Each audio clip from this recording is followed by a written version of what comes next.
नमस्कार, स्वागत है आपका। देख रहे हैं आप सी न्यूज भारत। आपके साथ मैं हूं श्वेता तिवारी।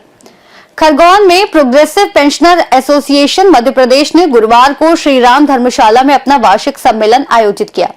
कार्यक्रम में प्रदेश पदाधिकारी के साथ साथ जिले भर के पेंशनरों ने भी भाग लिया, जिससे संगठन की एकजुटता और पेंशनरों के प्रति समर्पण स्पष्ट रूप से दिखाई दिया।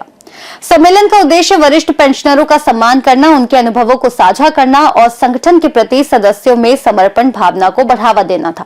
कार्यक्रम में पदाधिकारियों ने सभी सदस्यों से एकजुट होकर संगठन के काम में भागीदारी करने का आह्वान किया।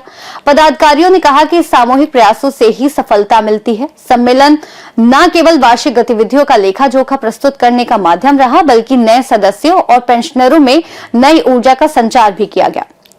Progressive pensioners association Madhya Pradesh का सबसे बड़ा पेंशनर संगठन है और वर्षों से पेंशनरों के हित में सक्रिय रूप से कार्य कर रहा है। संगठन ने यह भी आश्वासन दिया कि भविष्य में पेंशनरों की समस्याओं के समाधान के लिए तत्परता से काम किया जाएगा। नकारा जी जिन्होंने ये पेंशन चालू करवाई, उनकी स्मृति में एक ये बहुत बड़ा कार्यक्रम खरगोन जिले में करने जा रहे हैं।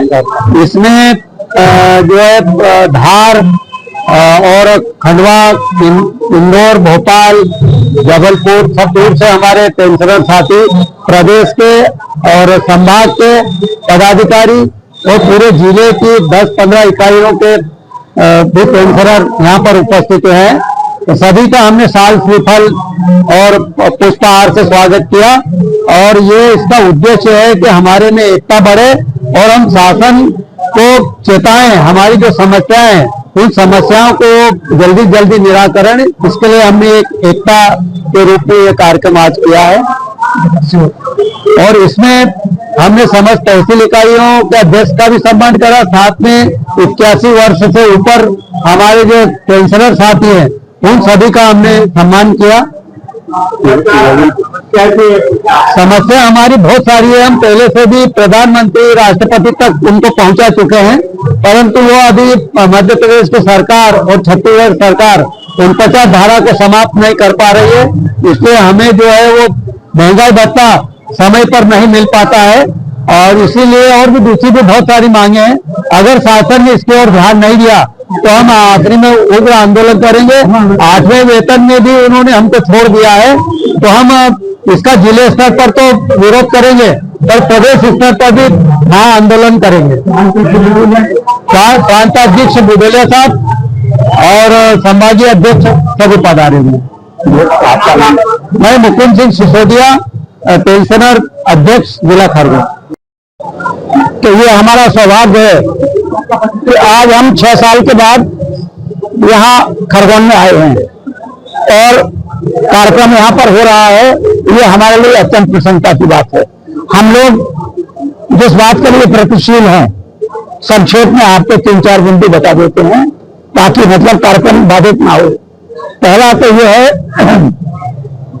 कि हमारे लिए राज्य पुनर्गठन अधिनियम की धारा 49(6) जो मध्य प्रदेश और छत्तीसगढ़ के बीच में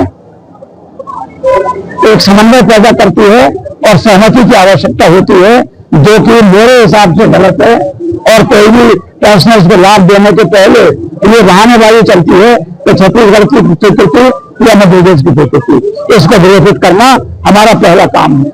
दूसरा ये है कि 8वां वेतन आयोग का जो गठन हुआ है, इस 8वें वेतन आयोग के गठन में जो वित्त विधेयक पास हुआ पहले, इस वित्त विधेयक में कुछ भ्रांतिपूर्ण बात लिखी हुई है जो पेंशनर्स के अधिकारों पर कुठाराघात कर सकती है, उसको भी हम विरोधित कराना चाहते हैं।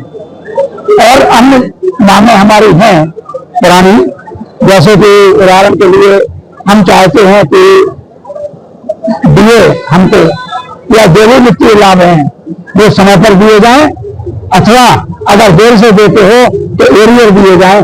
सरकार एरियर नहीं देती है, एरियर खा लेती है, ये हमारे लिए एक दुर्भाग्यपूर्ण बात है। हम इसका निंदा करते हैं, विरोध करते हैं। चौथा हमारा पॉइंट ये है कि भैया बात मत करो, बात कर रहा हूं ना। चौथा ये है कि अगर माता पिता दोनों मर गए किसी के, तो उसके बाद विधवा बहू या अविवाहित पुत्री बची, तो उसको भी आर्थिक रूप से कुछ पेंशन सरकार को देना चाहिए। इस प्रकार की इस प्रकार की मिली जुली मांगे हैं जिनका हम समर्थन करते हैं, और इस मामले में सरकार हमारी बात नहीं सुन रही है, हमें उपेक्षित करती है। हम इस मामले में सरकार की निंदा करते हैं। धन्यवाद। नाम ओम प्रकाश भदौरिया, प्रांताध्यक्ष पेंशनर। खरगोन से सी न्यूज संवाददाता नीलेश महाजन की रिपोर्ट। वार्षिक सम्मेलन ने न केवल वरिष्ठ पेंशनरों का सम्मान किया, बल्कि संगठन में एकजुटता और सामूहिक प्रयासों के महत्व को भी रेखांकित किया। प्रोग्रेसिव पेंशनर एसोसिएशन लगातार पेंशनरों के हित में सक्रिय रहेगा और उनकी समस्याओं के समाधान के लिए प्रतिबद्ध रहेगा। फिलहाल इस खास रिपोर्ट में इतना ही। देश और दुनिया की तमाम बड़ी खबरों के लिए देखते रहिए सी न्यूज भारत।